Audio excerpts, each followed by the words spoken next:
পিরোজপুরের নিসারাবাদ উপজেলার মিয়ারহাট বন্দরে মাছ বাজার সংলগ্ন এলাকায় অগ্নিকাণ্ডে 50টি দোকান পুড়ে ছাই হয়ে গেছে। এতে প্রায় 100 কোটি টাকার ক্ষতি হয়েছে বলে দাবি ব্যবসায়ীদের। আজ ভোর 5:30টার দিকে এই অগ্নিকাণ্ডের ঘটনা ঘটে। পরে বরিশাল, বানারীপাড়া, ফিরোজপুর, কাউখালী ও নিসারাবাদ ফায়ার সার্ভিসের 5টি ইউনিট প্রায় 3 ঘন্টার চেষ্টায় আগুন নিয়ন্ত্রণে আনে।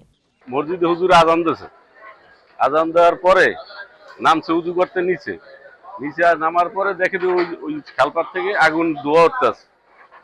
ধোয়া ওঠার পরে হুজুরে বললো এই তাড়াতাড়ি উঠতে দিয়ে মাইকে অ্যালাউন্স করছে।